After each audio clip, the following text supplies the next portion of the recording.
The longer a man is lonely, the more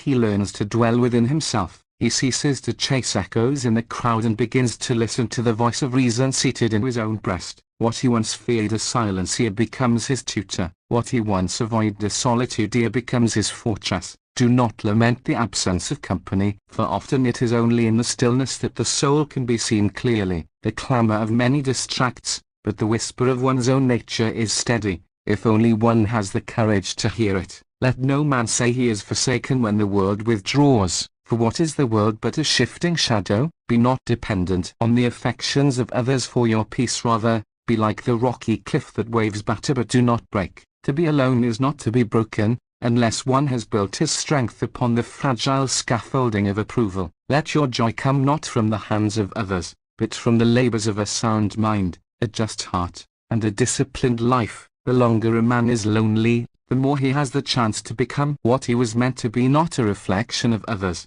but an original engraving of virtue and reason. And when the soul is finally at peace with its own company, the gods themselves smile, for then man has become akin to Themis, sufficient unto himself, steadfast in storm, radiant in calm. The longer a man is lonely, the more the mask begins to fall away, in the absence of applause or condemnation. When there are no eyes to perform for and no ears to flatter or fear, he is left with what he truly is. Solitude is not a punishment, but a purification. When the world is silent, the soul begins to speak, not with the vanity it wears in company, but with the quiet, sincere voice of its essence. In loneliness, there is no reward for deception. A man may fool others in society, but when he is alone, he must reckon with himself. What is the self once stripped of roles, titles, and attachments? What remains when no one is looking? It is in solitude that these questions emerge, sharp and unavoidable. A man may once have thought himself noble because others praised his deeds,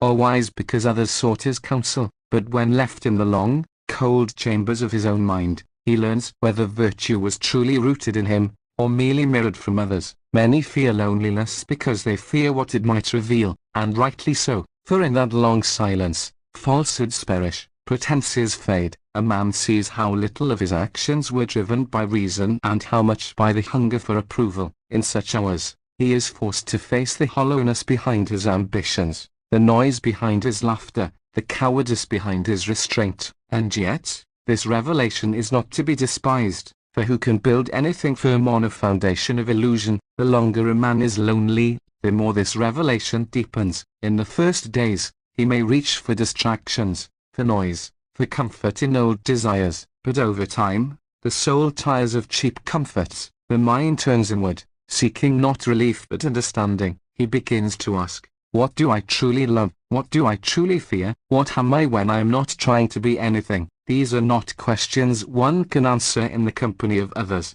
They demand stillness, they demand space, they demand a long loneliness. And when he begins to understand himself, not through the eyes of others but through the lens of reason, then the man is no longer lonely in the way he once was, for he finds that in himself is a companion more steadfast than any stranger, a judge more just than any court, and a peace more enduring than any fleeting pleasure. He may not yet be whole, but he is no longer lost. This is the gift of solitude. It strips away the excess and leaves the essence, and though it may come wrapped in silence and shadow, it offers a light that no crowd can give. The longer he remains in that quiet place, the more clearly he sees not the world, but himself within it. The longer a man is lonely, the more he learns the language of silence. In the beginning, silence feels like a void, something to be filled, a weight pressing down on the chest. It echoes with all the words left unsaid, with the absence of voices, with the hollow spaces where noise once gave comfort. But as the days pass and the world remains distant, silence shifts. It becomes something else, not absence, but presence. It begins to speak, not with sound, but with clarity. It teaches not through instruction, but through endurance. Silence strips away excuses. It exposes the gaps in one's discipline, the restlessness of the mind, the weakness of unchecked emotions. A man alone in silence comes face to face with his impulses. There is no one to blame for his agitation, no one to distract from his discontent. He must sit with every thought, every regret, every desire, until he learns to master them. This is no easy task. The mind, untrained, rebels. It demands noise, distraction, affirmation, but silence offers none of these things. It offers only itself, and through it, the mirror of the soul. To sit in silence is to learn patience. It is to let go of the need to act for the sake of movement. It is to understand that strength is not found in constant reaction, but in measured stillness. A man who can sit quietly, without needing to be seen, heard, or praised, begins to cultivate an inner power that no storm can touch. The longer he stays in that silence, the more he begins to notice its rhythm, its teachings. He finds that he can observe his thoughts without becoming their servant. He learns to let them come and go, like waves that rise and fall against the shore. In this practice, he becomes tempered. Where once he might have been quick to anger, quick to fear, now he finds space between emotion and response. Silence teaches control, and not the kind that suppresses, but the kind that channels. Like a river held within strong banks, his energy becomes focused. He no longer speaks merely to be heard, no longer acts merely to be noticed. He begins to understand the value of restraint, the weight of words, the meaning behind measured actions. The longer a man is lonely, the more silence becomes his companion, and from that companionship grows a quiet kind of strength, not the loud strength of conquest or applause, but the still strength of one who knows himself. He learns to rely on inner conviction rather than outer noise. He does not crumble when ignored, nor sway when misunderstood, for the silence has taught him to stand alone and to find stability not in others, but in his own reasoned core. Through silence, he becomes unmoved by vanity, undisturbed by chaos, and while others may fear solitude as a kind of death, he comes to know it as the crucible of his becoming. The longer a man is lonely, the more he understands that true peace cannot be borrowed from others. In the beginning, he might search for comfort in memory, in past affections, in imagined reunions with voices and faces now distant. He may long for a hand to hold or a word to soothe, believing that tranquility comes from shared moments and mutual understanding. But as the solitude deepens and the silence stretches, he is left with only himself. It is in this space here, free from illusion, that the hard truth begins to reveal itself. No one can give him the peace he seeks. When a man walks alone for long enough, he begins to see how much of his happiness was dependent on external things or on the approval of others. The rhythm of social rituals, the sense of being needed, seen, praised, and as each of these falls away, he feels the weight of their absence. There is no laughter to soften the day, no conversation to distract the mind, no witness to his struggles or triumphs. What remains is the self, unembellished, unshielded, and it is there, in that stark presence, that the foundation of peace must be laid. If a man cannot find serenity when no one watches, then he has never truly known it. For any joy that depends on another is a fragile joy. Any calm built on the presence of others is bound to crumble when solitude comes. The longer he endures the lonely path, the more he learns to stop chasing fleeting comforts. He begins to seek stillness in his own thoughts, harmony in his own actions,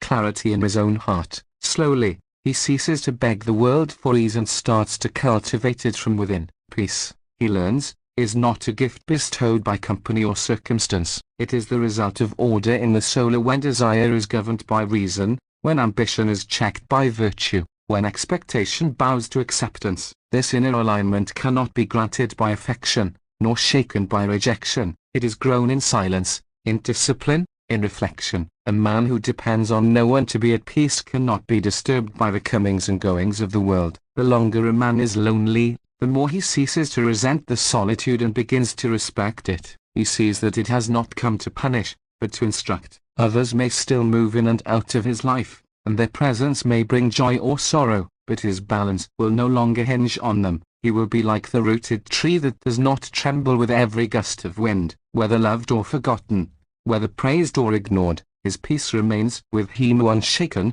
because it no longer belongs to the hands of others. It has become his own, built in the quiet hours, forged through the long journey inward. The longer a man is lonely, the more he comes to see that virtue does not require witnesses. In the absence of eyes to admire or mouths to praise, the true strength of character is revealed. Among the crowd, even weakness may wear the mask of virtue. A man may appear just because he fears shame, generous because he seeks honor, humble because he desires approval. But when the crowd disappears, so too does the reward for pretense. It is then, in the quiet isolation of solitude, that the soul is tested, and not by applause, but by its own judgment. A man alone has no audience. There is no one to cheer his restraint, no one to celebrate his patience, no one to reward his honesty. In such a state, if he still chooses virtue, then it is because he has made it his own, and not as a performance, but as a principle. The longer he remains in that lonely condition,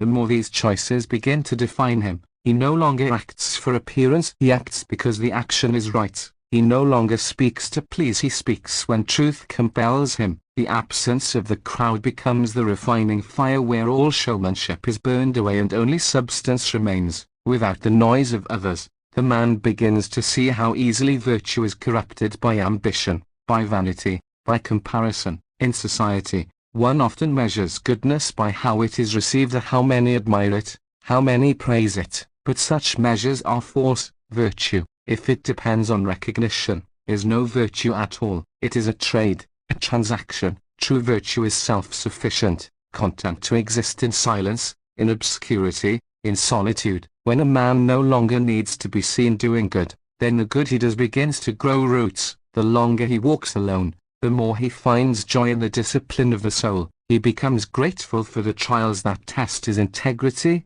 not because others are watching, but because he himself is watching. There is no escape from the inner eye, and slowly, that eye becomes the only judge he seeks to satisfy. He begins to love virtue not for the praise it brings, but for the harmony it creates within. Each act of courage, temperance, justice, and wisdom brings a quiet strength that no crowd could ever give. In loneliness, there is space to listen, a truly listener, to the voice of conscience, and where once that voice may have been drowned out by the noise of public opinion, it now rings clear. The man learns to obey it, not because he is forced to, but because he desires to. Virtue, once tangled in the need to be seen, now stands firm in the unseen. The longer a man is lonely, the more he realizes that true virtue needs no stage. It flourishes not in spectacle, but in the silence of the soul. It asks nothing from the world, yet gives everything back in return. The longer a man is lonely, the more he is brought face to face with the necessity of self-sufficiency. In the company of others,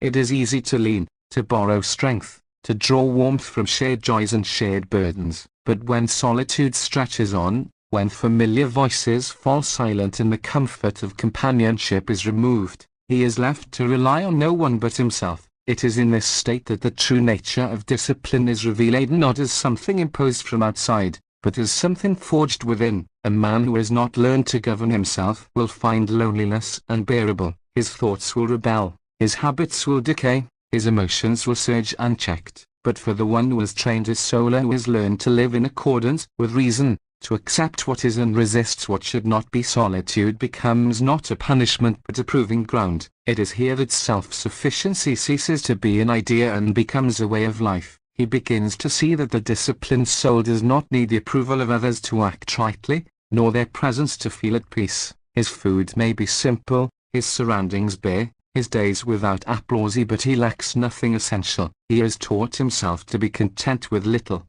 to endure hardship without complaint, to rise each day with purpose even when no one is watching. These are the markings of true strength, and not the strength that conquers others, but the strength that governs the self. In long loneliness, he no longer seeks escape through distraction or indulgence. He recognizes these things for what they are, chains disguised as comfort. Instead, he turns inward and sharpens his will. He measures his life not by the excitement of moments but by the constancy of character. He understands that the soul must be like a fortress, able to withstand both the storms of misfortune and the emptiness of solitude. The longer he walks alone, the more he realizes how many rely on external things to keep themselves afloat, to entertainment, flattery, busyness, indulgence. But these things vanish in loneliness, and what remains is the self, unadorned and unassisted. It is then that the disciplined soul proves its worth. It neither collapses nor complains. It adapts, it simplifies, it grows. It finds joy not in abundance, but in mastery, a mastery over thoughts, desires, fears, and habits. Such a man becomes self-contained, not in arrogance, but in serenity. He no longer looks outward for rescue, He no longer waits for better days or softer conditions. He works with what is at hand. He embraces the limits of solitude and uses them as the shape within which he sculpts himself. This is the mark of self-sufficiency and not isolation, but inner command. The longer a man is lonely, the more he learns that to need less is not to live less, but to live more freely, more deliberately, more in tune with the quiet strength that belongs only to those who have conquered themselves.